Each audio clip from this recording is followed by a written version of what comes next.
Welcome back to Politics Watch. This is Sir P. Throughout Jamaica's relatively short history as a so-called independent nation, there has been many men who have held the title of Don.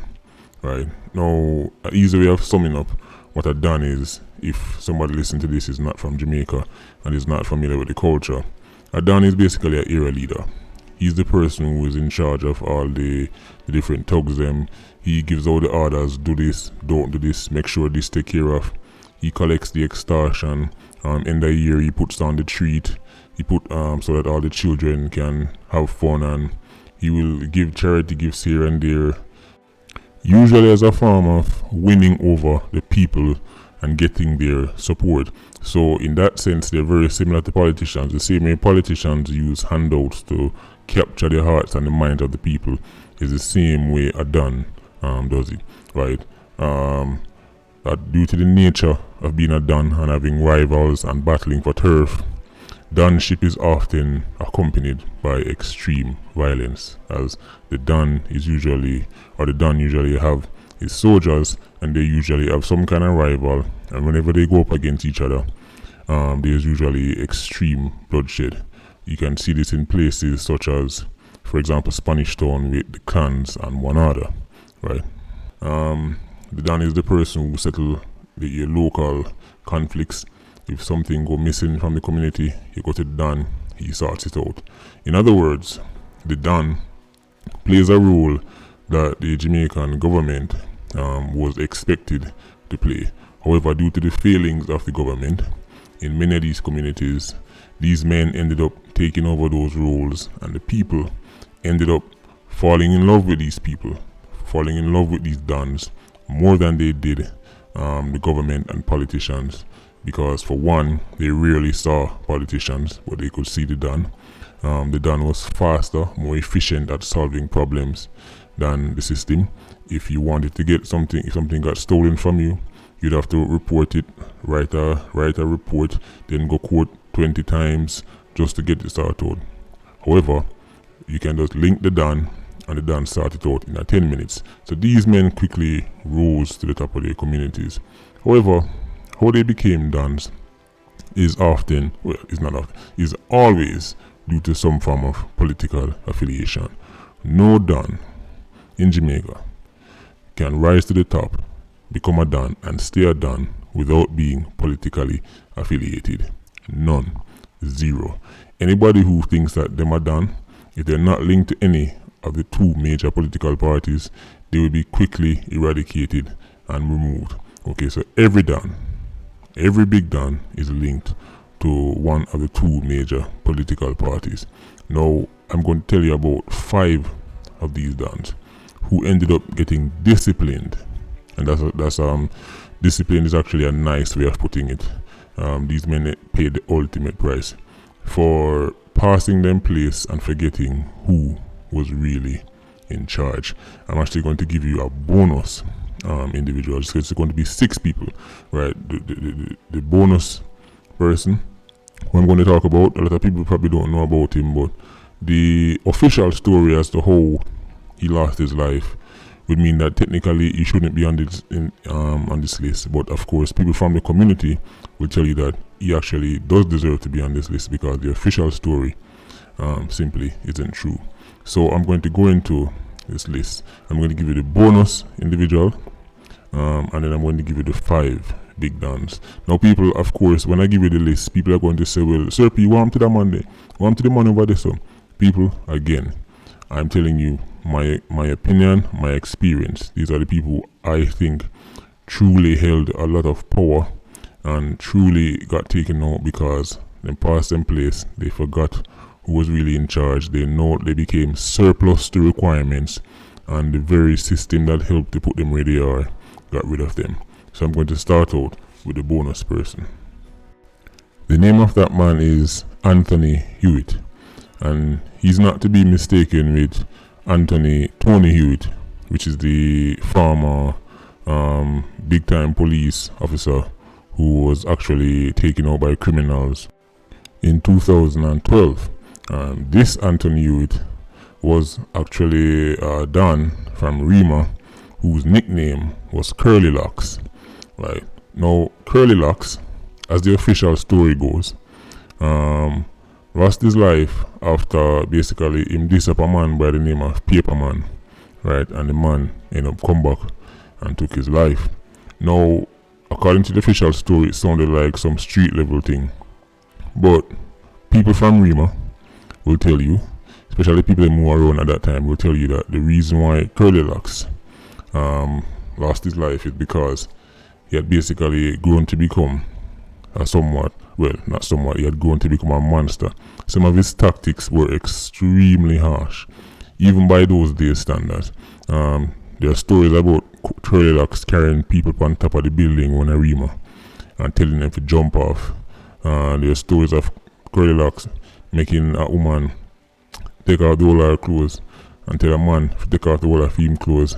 And if the man started to get, how would I say, turned on by the presence of the woman in front of him when have on her clothes, and Curly Locks used to beat them and do all kind of things to them. He came up with all kind of plans and strategies to inflict pain on people. Right. Now, the unofficial streets story as to why Curly Locks was taken out was because Curly Locks, after becoming the Don, and by the way, a lot of people assume Curly Locks was a Rasta man. He wasn't. He was actually what Jamaican people call coolie, right? He had Indian mix, so he had long hair. So when they say locks, it actually meant it's hair.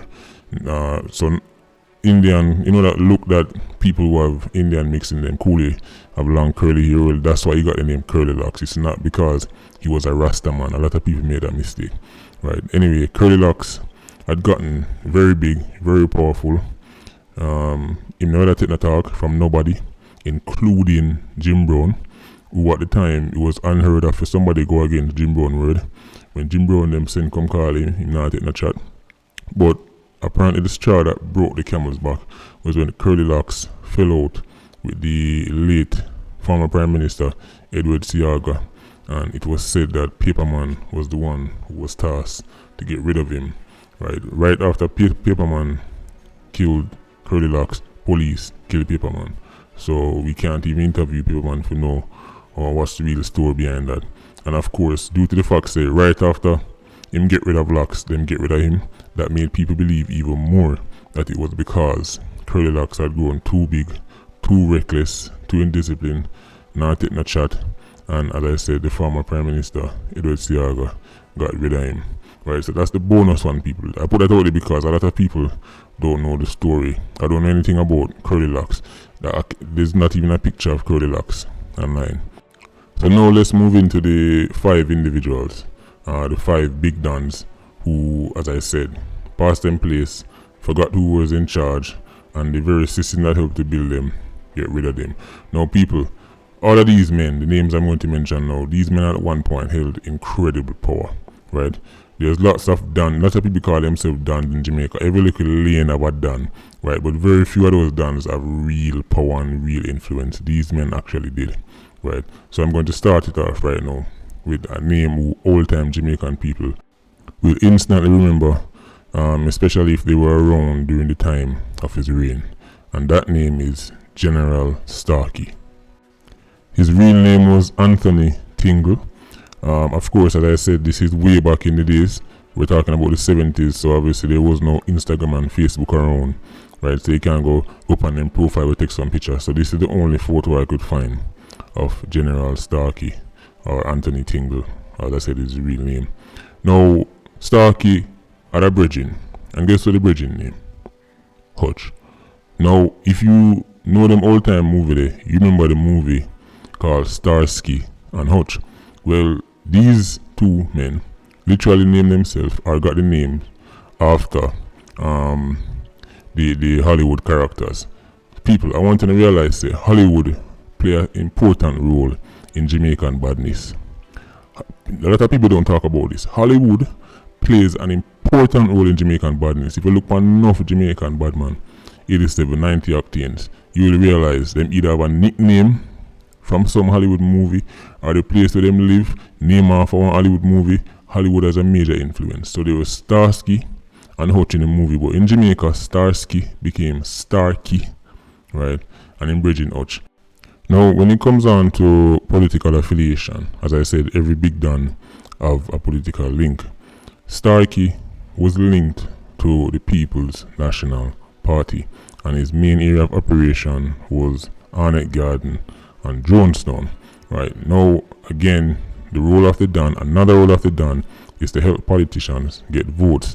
Back then, people used to literally get marched to polling station to go vote for certain party. People used to get knocked on them door. Say, yo, come out of your bed, want go vote and vote for this person, right? I know this might sound crazy to people who live in 2020 in Jamaica, but back then this was really how it went, right? So they were a major assets to the to both political parties. As I said, Starkey linked with PNP. Now, Starkey, like most criminals, started to get out of hand. He became more and more reckless. He got as far as to the point where he actually fell out of favor with the people in his community after first being liked and supported by them. As I said many times, the community will protect you and shield you until them feel like they keep up some foolishness. And Starkey actually followed with some people in an Arnett Garden, and then end up left and go Jonestown.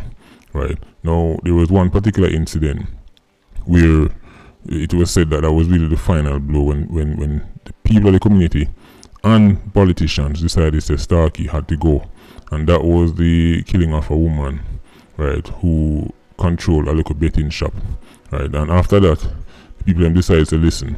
This brother is getting out of hand. He needs to be dealt with. On June 1st, 1981, Starkey was coming back from a party, big dance in a Jonestown, right. Basically, police woke him up, right, and gave him a first-class ticket into the afterlife, and that was the end of General Starkey, right. He was only 26 years old. 26 years old by the time he had lost his life. You're going to see a very common theme, especially with some of the men on this list. They didn't live any life. They were on earth for a very short period of time, but the short period they were here, they left a lot of damage in their trail. So people, that was General Starkey, real name Anthony Tingle. Now on to the next one. Now, when it comes on to political affiliation, as I said, every big don have a political link. Starkey was linked to the People's National Party, and his main area of operation was Arnett Garden and Jonestown. Right now, again, the role of the don, another role of the don, is to help politicians get votes. Back then, people used to literally get marched to polling station to go vote for certain party. People used to get knocked on them door. Say, yo, come out of your bed, want go vote and vote for this person, right? I know this might sound crazy to people who live in 2020 in Jamaica, but back then this was really how it went, right? So they were a major assets to the to both political parties. As I said, Starkey linked with PNP. Now, Starkey, like most criminals, started to get out of hand. He became more and more reckless. He got as far as to the point where he actually fell out of favor with the people in his community after first being liked and supported by them. As I said many times, the community will protect you and shield you until them feel like they keep up some foolishness. And Starkey actually followed with some people in an Arnett Garden, and then they end up left and go Jonestown. Right now, there was one particular incident where it was said that was really the final blow when the people of the community and politicians decided that Starkey had to go, and that was the killing of a woman, right, who controlled a local betting shop, right. And after that, the people then decided to listen. This brother is getting out of hand. He needs to be dealt with. On June 1st, 1981, Starkey was coming back from a party, big dance in a Jonestown, right. Basically, police woke him up, right, and gave him a first-class ticket into the afterlife, and that was the end of General Starkey, right. He was only 26 years old. 26 years old by the time he had lost his life. You're going to see a very common theme, especially with some of the men on this list. They didn't live any life. They were on earth for a very short period of time, but the short period they were here, they left a lot of damage in their trail. So people, that was General Starkey, real name Anthony Tingle. Now on to the next one. You might have seen this picture before that is on your screen right now. The man who is sitting beside the late great Bob Marley is none other than Claude Massop, real name Claude Massop, but you don't know Jamaica already. Claude done Claude. Right. Now, in terms of political affiliation, Claude Massop was linked to the Jamaica Labour Party. Right. Now, he was the original boss, one of the original man them for the Shower Posse. Now, people, Claude Massop was the Don even before the Jim Brown and all them man. The Jim Brown came after Claude Massop, right? Claude Massop was the main man in West Kingston, and just like all the various Dons back then, he controlled turf. When politicians want certain things done in the community, at them link, if we go deal with it, he would be the disciplinarian, he would be the defender from other rival gangs who would try to encroach on the community. Because remember, people back then, the different surrounding communities would try and invade each other. You know, Jungle man them try running upon Garden try running upon Jungle try running upon Rema, Garden try running upon Rema. All kind of invasions were going on back then. As I said, Claude Massop was responsible for the Tivoli Garden, Denantone side of things. Right now, he had rivals even from back then. Man like Feathermap, Bory Boy, and them man those men were from the junglist side. Right. So Claude Massop was heavily involved with the Jamaican Labour Party. Just like how Starkey linked with PNP. Now, a common theme I wanted to get from this video is that none of these men could have become Dons or even remain Dons without the political support from whichever party them that take side with. Again, these just like Starkey, Massop was a huge asset to the JLP when it comes down to getting votes and things like that. Right now, Claude Massop is in that that infamous photo with one of his rivals, with Aston Bucky Marshall, right? And if you look on your screen right now, you will see that picture. These men were rival Dons at the time. Bucky Marshall was PNP, Claude Massop was JLP. But just like the other men on this list, Claude Massop ended up becoming surplus to requirements, right? And in 1979, they pulled, a matter of fact, February the 4th, 1979 to be exact, near Marcus Garvey Drive. Police basically caught him, and Claude Massop was hit at least 40 times. Right, there were reports that it was up to over 50 bullets and find him, but the official number was that Claude Massop was shot 40 times, them find rounds all under him arm. And just like that, Claude Massop was dead. Now, after Claude Massop came the birth of a dynasty, and that dynasty is the Coke dynasty, because the man who replaced Claude Massop as Don was none other than Lester Lloyd Coke, the next person on this list. For those of you who are not aware, that is the father of Christopher Coke, aka Dodos. This is the man who had the title, and for some still hold the title, of Don of all Dons in Jamaica. Right now, Jim Brown, as he's more commonly known, and again going back to the Hollywood theme, Lester Lloyd Coke got the name Jim Brown from the movie, and some of you old time movie aficionados may remember this film. It was called The Dirty Dozens, and in that film, one of the characters was none other than the former great NFL player James Nathaniel Brown, and his name the name people know him as is Jim Brown. So Jim Brown, Jamaican Jim Brown got his name from the movie Dirty Dozens and seeing the American Jim Brown, right? So there's a little trivia out there for people who always, because a lot of people always wonder how Lester Lloyd Cook end up being called Jim Brown, right? So anyway, people, Jim Brown ended up becoming the boss of the Shower Posse. Jim Brown in his prime was completely untouchable. Completely untouchable. As I said, there's a reason why some people call him the Don of all Dons. The level of freedom he was given to do what he want, when he want, to who he wanted was unprecedented at the time, especially once Shower Posse started to bring in serious money. I have a relative who was a long time police officer. He was around during the time of Jim Brown, and he told me a story once. I never forgot it. He said there was a man who had a disagreement with Jim Brown.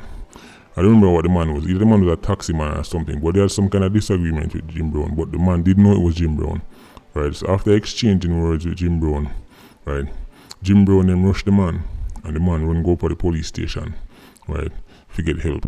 Jim Brown and his crew walked into the police station, take the man out of the police station and finish him off, and the police didn't do a single thing.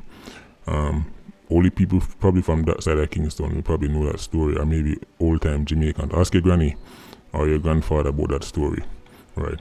Now, people, Jim Brown, after getting arrested, right, was supposed to go to America, right, to get extradited. While he was in prison, while he was behind bars, something extraordinary happened. Something so extraordinary that if you believe the official story, just remember, I still have unicorns selling, right? And if you buy some of my unicorns, I'll give you a free bag of unicorn show. See, the official story is that while behind bars, Jim Brown suddenly and strangely catch fire in himself, right? Jim Brown died in prison, behind bars, right? From injuries started from a fire, a mysterious fire. Now, of course, the official stories that there was some kind of accident, I must see in the light something or whatever, but people, come on. See, the reality is, if Jim Brown did ever make it to the United States and start talk to the US officials, the system at the time would have fallen flat on its face. The then big man at the place, Edward Seaga, and the JLP, they were the ones who were backing Jim Brown, and of course it simply was not in their benefit for Jim Brown got foreign, got open his mouth. So of course he had that mysterious fire where I guess he spontaneously combusted in his cell, right? Now, people, just like that, Jim Brown was gone in arguably, well, definitely the strangest death of a Don in Jamaican history. To this day, the Jamaican people have never gotten a solid story, something that will make sense as to what actually happened to Jim Brown, right? But again, people, Jim Brown had gotten too big. He had become a threat to the very system that built him, the very system that backed him, and of course, you see the lengths they were willing to go to get rid of Jim Brown. So, people, moving on to the next one. Oh, and before I go any further, in case you were wondering the reason why Christopher Cook, that is Jim Brown's son, Dodos, waived his rights to go before a judge and spend a whole heap of time in a Jamaican cell, that is the reason. Because of what happened to his father. Dodos was afraid that the Jamaican system was going to do the same thing to him what happened to his father. So if he go in a one jail cell and spend even a week around there, maybe even a day, then we would have probably heard a very spooky story about what happened to Dodos and how he mysteriously passed away in his cell, right? So, people, let's move forward. The next Don on the list is none other than Donovan Bulby Bennett. Now, he was the former leader of the Ruthless Klansman gang. Now, people, Klansman was affiliated with the People's National Party. Bulby was heavily involved with the PNP. There are some Dons who they seem to deal with politicians because they have to. Well, Bulby was really into the politics. He was really a good friend of the PNP. He was one of the new generation, so to say, of Dons who were a bit more, they were more intelligent than the old school Dons who relied heavily on just badness. Old school Dons just, their whole thing was built around brute force and, mixed with a bit of natural charm and charisma. They were not really very entrepreneurial. But in the 90s, a lot of these Dons started to realize that they could actually start to move a lot of their money into legitimate business, right, and make money that way. And Bulby was one of those people, right? He had a lot of vehicles on the road. Whole heap of coaster bus. He had construction equipment. He did a lot of construction work.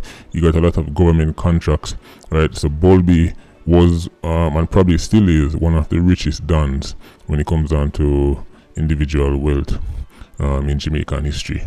He was very rich. There was a story that came out that said Bulby was worth $100 million when he died. I would be surprised if Bulby only had $100 million. That's probably what they could find. But Bulby, obviously I don't know what his bank account looked like, but the amount of money them did I make back then, trust me, Bulby have money stashed off somewhere with the system either don't know about or them pretend them don't know about it.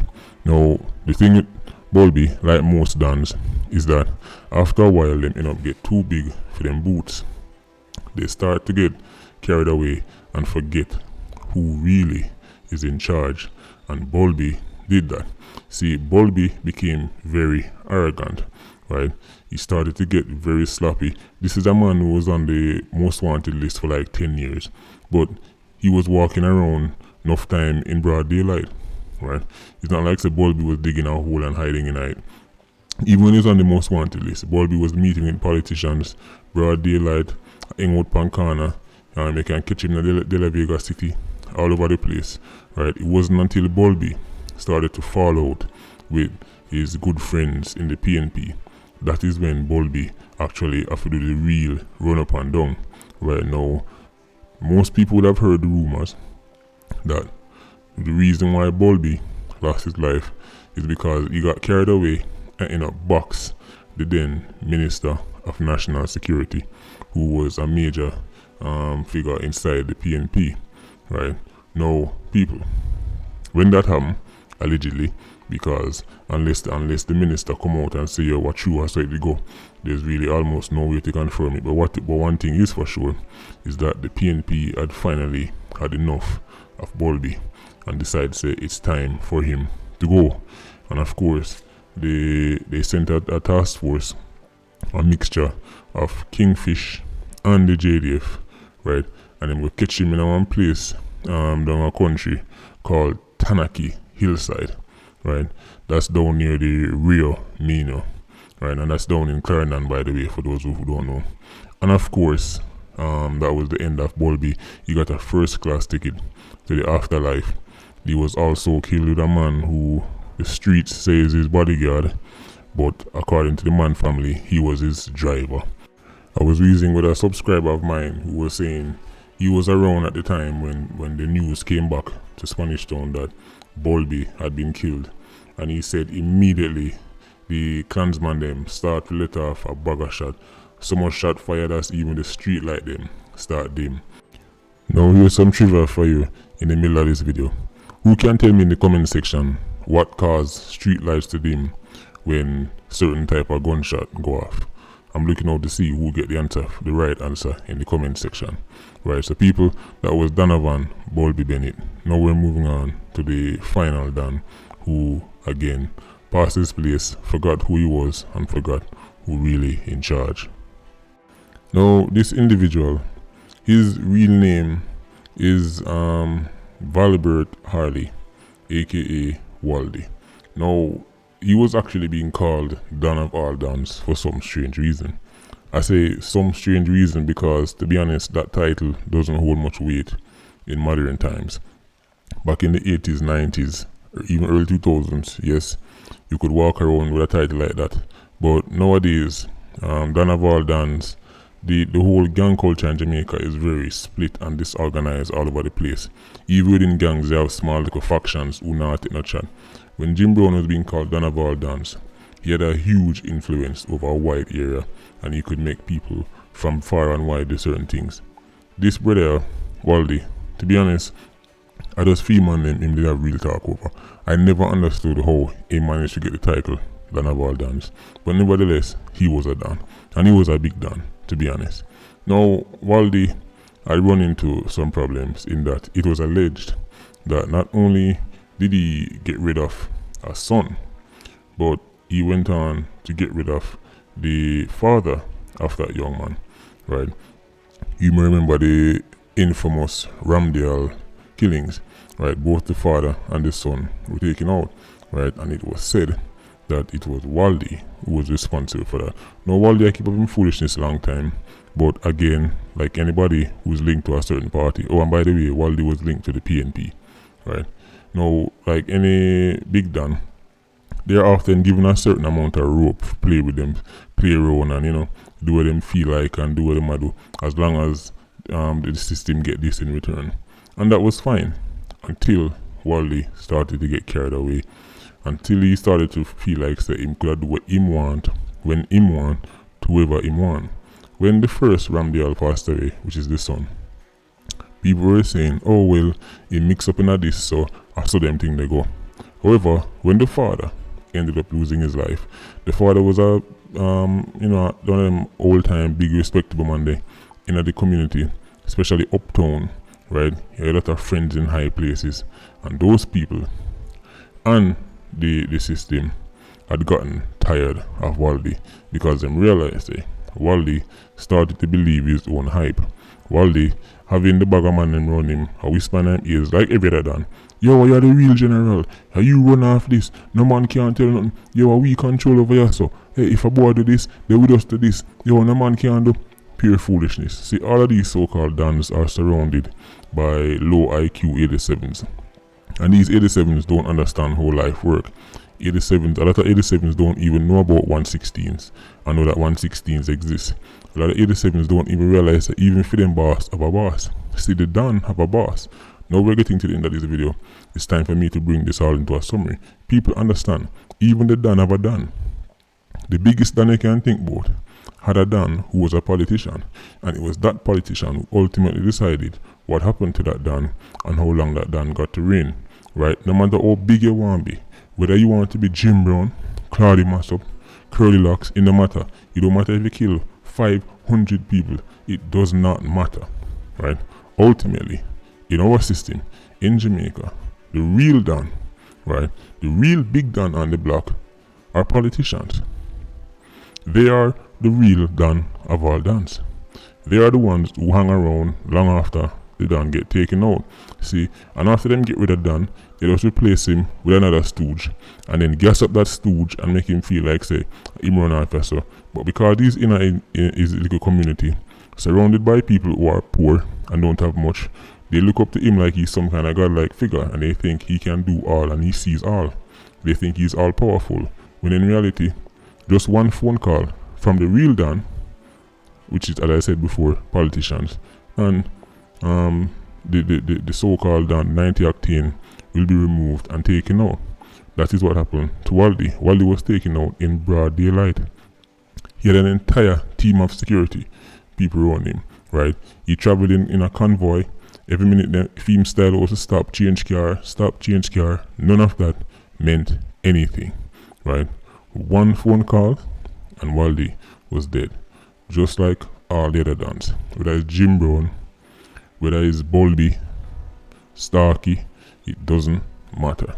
When these Dons pass their place and forget who built them and who put them with them there, they are quickly spanked like a naughty child, right, and thrown at the corner to face the wall. But unfortunately for them, facing the wall means facing a hole down a Dovecote or Medaris. People, this video, again, just like my video on Doggy, I want the youths them out there understand, youths who aspire to be like this, understand, Any done you think you are, any power you think you have, understand it's all an illusion. The real power belongs to the system. The real power belongs to the politicians. And when they want to take away the little power you think you have, it will happen at the drop of a coin. And there is absolutely nothing you can do about it. If Jim Brown and Bulby and these men who were extremely powerful in their communities and in Jamaica could get taken out, one phone call, then imagine what would happen to you. You're not different, you're not special. Trust me, the 90-octane lifestyle, you might see the man them get sing about in one song here and there, and you hear enough artists that big them up and all this thing and you think they look glorious. In real life, they are no real dance, they have no real power. The system control them, and the system can fling them away anytime they feel like. Patreon squad, big up on yourself. Please like, comment, and share the video. Bless.